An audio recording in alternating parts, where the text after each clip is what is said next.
کر کے آ رہا ہوں. حسد ایک ایسی چیز ہے، مثال کے طور پر کسی کو حسد ہو گیا مجھ سے. ایک میں اگزامپل دے رہا ہوں، مثال. میں منبر رسول پر بیٹھا ہوں، امامت پر ہوں، بات تو میری ذات سے تھی، آپ کی تعلق ہمارا آپس کا تھا، حسد ہو گیا. اب یہ حسد کہاں تک لے آتی؟ یہ جلن اور کڑھن کہ نفرت ہے، مجھے اس شخص سے بالکل کلام نہیں کرنا ہے، اور اس چیز کی برائیاں گنانا شروع کیا کہ وہ ایسا ہے ویسا ہے. چلتے چلتے چلتے اب یہ حسد تمہاری صرف ذات تک باقی نہیں رہتی. اب ہم جن چیزوں کا استعمال کریں ان سب چیزوں کے ساتھ نفرت شروع ہوتی ہے. مثال کے طور پر ذات سے پہلے حسد شروع ہوتی ہے، پھر ہماری تمام اعمال اور اخلاق سے حسد، اب ہمارے کپڑوں سے اور ہماری سنتوں سے، حتیٰ کہ یہ حسد تمہیں ہمارے مصلے تک لے آئے گا کہ وہ مصلی خراب ہے جس پر یہ کھڑا ہوتا ہے. اس کے بعد پھر یہاں تک کہ وہ ممبر ہی خراب ہے جس پر یہ کھڑا ہوتا ہے. اور اتنا ہی نہیں، یہ حسد وہاں تک لے آتا ہے معاذ اللہ وہ رسول ہی خراب ہے جس کو یہ مانتا ہے. پھر حسد اسے وہاں تک لے آتا ہے وہ خدا ہی صحیح نہیں جس کو یہ مانتا ہے. معاذ اللہ رب العالمین. میں بتایا ایمان والوں سے، یہ تو میں نے اگزامپل بتائی میرے لیے، کسی بھی مومن کے سلسلے میں یہ حسد ہی تھا جو مکہ والے اور مدینے والے حضور کو دیکھ کر کے بھی ایمان نہیں لائے، کیونکہ حضور سے ان کو جلن تھی، نفرت تھی. حضور پاک صلی اللہ علیہ وسلم کی ذات سے دشمنی شروع ہوئی. اب وہ دشمنی حضور کی کہاں تک بڑھتی چلی گئی؟ اللہ اکبر. ابو جہل ساری چیزیں دیکھتا تھا، پھر ایک دن آ کر کے حضور اکرم صلی اللہ علیہ وسلم بیٹھے ہیں محفل میں، کہتا ہے اے محمد تم سے بری صورت والا میں نے کسی کو نہیں دیکھا. یہ کیا ہے؟ یہ حسد ہے. حضور صلی اللہ علیہ وسلم نے اس سے کہا سچ کہا تو نے سچ کہا.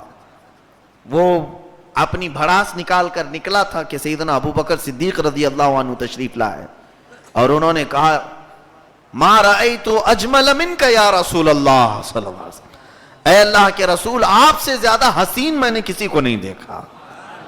حضور اکرم صلی اللہ علیہ وسلم نے فرمایا ابو بکر سچ کہا تم نے. صحابہ نے پوچھا اس کو بھی آپ نے کہا سچ کہا، اس کو بھی آپ نے کہا سچ کہا، یہ کیا ہے؟ اللہ کے نبی صلی اللہ علیہ وسلم فرماتے ہیں در حقیقت اللہ نے مجھے آئینہ بنایا ہے، لوگ اپنی صورتیں دیکھتے ہیں اور بات کرتے ہیں. وہ اپنی صورتیں دیکھتے ہیں اور بات کرتے ہیں. ابو بکر نے اپنا چہرہ مجھ میں دیکھا اور یقیناً مولا نے ابو بکر کو خوبصورت بنایا ہے. ابو جہل نے اپنا چہرہ دیکھا اور اس نے جو بات کہی یقیناً مولا نے اسے بڑا بدصورت بنایا ہے. یہ حسد جو ہے انسان کو ذات تک محدود نہیں رکھتا، بہت آگے تک لے جاتا ہے. اب اہل مکہ جو کفار و مشرکین تھے انہوں نے حسد میں حضور پر اترنے والی آیتوں کا مذاق شروع کیا، مذاق. اور پھر کیا کہنے لگے؟ ارے محمد تو جادوگر ہے، وہ جادو میں ایسی باتیں کہہ جاتا ہے کہ لوگ ان کے شکار ہو جاتے ہیں. پھر قرآن ان کو معلوم تھا لیکن حسد. بعض لوگ کہنے لگے وہ شعر و شاعری کرتے ہیں یا پرانی کتابوں سے چرا کر کے کچھ باتیں کرتے ہیں. معاذ اللہ رب العالمین. بہت کچھ کہہ ڈالا حضور کے بارے میں. کون سی چیز تھی یہ ان کو یہ سب کرنے پر آمادہ لگی؟ کی وہ حسد، جلنا، نعمتوں کا انکار کرنا. سیدنا عمر فاروق رضی اللہ تعالیٰ عنہ فرماتے ہیں ایک دن میں نے دیکھا کہ حضور اکرم صلی اللہ علیہ وسلم اپنے گھر میں قرآن پڑھ رہے ہیں اور لوگ سامنے کھڑے ہو جاتے تھے، سنتے تھے. میں نے اندھیرے میں دیکھا کہ پیچھے کی کھڑکی میں ابو جہل جھانک رہا ہے اور غور سے قرآن سن رہا ہے. یہ عربی جاننے والے ہی جانتے ہیں کہ قرآن کی تلاوت میں مزہ کتنا ہے. جن کی یہ زبان ہے وہ اس کی شیرینی سے واقف ہیں کہ کتنی اس میں لطافت ہے، کتنی مٹھاس ہے. یہ جو آیتیں ہم پڑھتے ہیں ہر آیت کا ایک وزن ہے. وہ عربی جاننے والوں کے کانوں پر جب یہ شیرینی بیٹھتی ہے تو پورے رونگٹے کھڑے ہو جاتے ہیں. کبھی کبھار آپ کو ایسا ہوتا ہوگا, دیکھیے کوئی نعت سن رہے ہوں آپ اور شعر سمجھ میں آئے تو آپ مچل جاتے ہیں.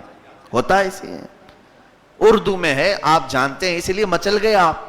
وہ اہل عرب قرآن کی زبان والے لوگ جب اللہ کے کلام کی اس مٹھاس کو جانتے ہیں تو مچل جاتے ہیں. اس میں سب کی زبان ایک ہی ہے, کفار ہو یا مسلمان ہو. تو ابو جہل کھڑکی میں سے سن رہا تھا. حضرت عمر فاروق رضی اللہ تعالیٰ عنہ کا وہ رشتے میں ماموں لگتا ہے ابو جہل. اور دھیرے سے حضرت عمر فاروق پیچھے سے دیکھتے رہے, بہت دیر تک غور سے تلاوت سن رہا ہے, قرآن کی تلاوت سن رہا ہے اور مزہ لے رہا ہے. آپ آہستہ سے جا کر کے اس کو پکڑ لیے, کہا ماموں کیا کر رہے ہو, قرآن سن رہے ہو چوری چوری چھپکے سے؟ حضور صلی اللہ علیہ وسلم تلاوت فرما رہے ہیں, لوگ سامنے گھر میں آ کر کے سن رہے ہیں اور یہ پیچھے سے سن رہا تھا. وہ ہڑبڑا گیا, کہا نہیں نہیں ایسی کوئی بات نہیں.